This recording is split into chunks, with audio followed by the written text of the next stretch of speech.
سلام به یکی دیگر از ویدیوهای آموزشی از اطهر آرت گالری خوش اومدید. تو این ویدیو بهتون آموزش میدم که کدوم قالب بهتره و چرا من میگم قالب سیلیکونی بهتر از قالب تلقیه. چرا میگم اینا استفاده کنید و اونا استفاده نکنید. خب پای تلقی به خصوص برای کسانی که تازه کارشون رو شروع میکنن، یعنی کار با اینا خیلی سخته، برعکس قالب سیلیکونی خیلی خوبه. قالب های تلقی کسانی که کارشون رو تازه آغاز کردن از اینا استفاده میکنن، اونا رو خسته میسازه، چون خروجی خیلی سخت به دست میاد، یعنی یا خروجی میشکنه یا باید خیلی دقت کنی تا اونو از این در بیاری. پس طرف رو خیلی خسته میسازه، از کارش دل سرد میسازه، در کنارش قالبم میشکنه و خیلی نمیتونی استفاده کنی. برعکس این موارد قالب با سیلیکونی خیلی کاربردشان خوبه، خروجی خیلی راحت در میاد و میتونید خروجی خیلی خوب هم داشته باشید و بارها و بارها میتونید از این استفاده کنید و خیلی کاربرد عالی داره. پس برای کسانی که قالب میخوان استفاده کنن، قالب سیلیکونی بهترین روتین است.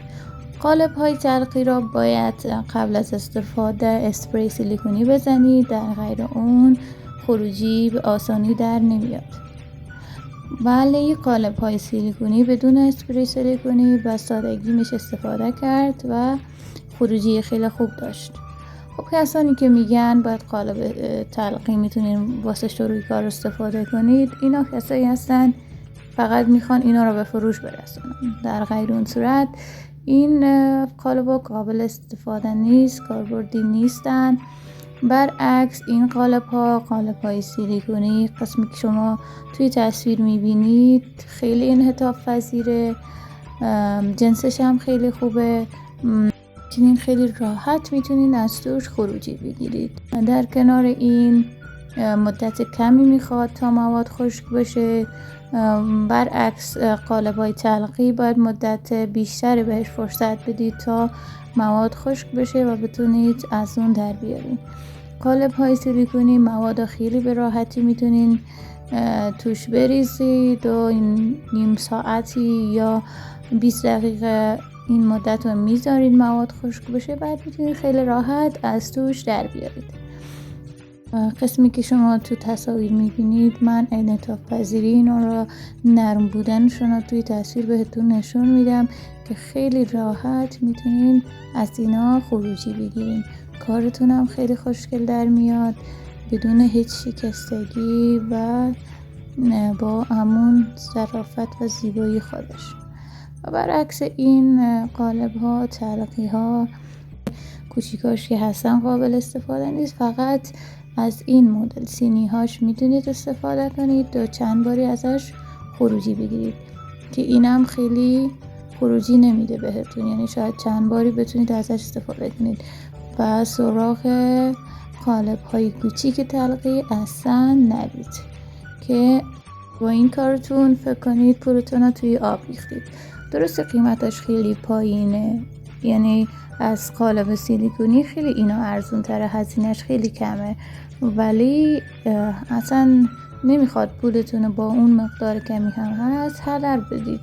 میتونید پولاتون رو جمع کنید، یه قالب سیلیکونی بگیرید که یه مدت حداقلش بدونید استفاده کنید، حداقل شما رو خسته نسازه از کارتون.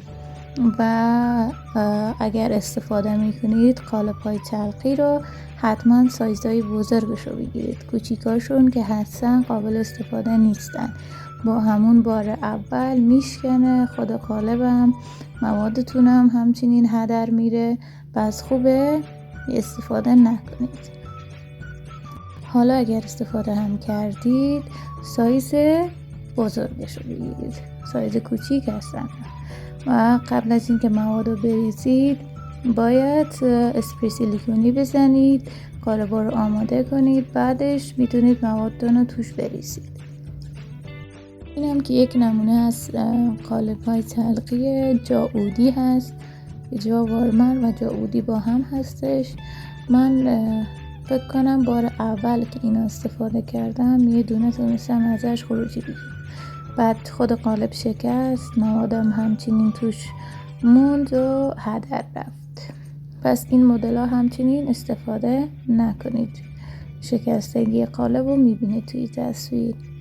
بعد جمع‌بندی کنیم، شما باید قالب تلخی استفاده نکنید، استفاده میکنید سایز بزرگش رو انتخاب کنید. همون پول قالب تلخی رو هم بذارید، یه قالب سیلیکونی بخرید که حداقل بتونید راحت تر باش کار کنید. مرسی که تا الان ویدیو رو تماشا کردید. ممنون که حمایت میکنید. لایک و سابسکرایب رو فراموش نکنید تا ویدیوهامون بیشتر دیده بشه.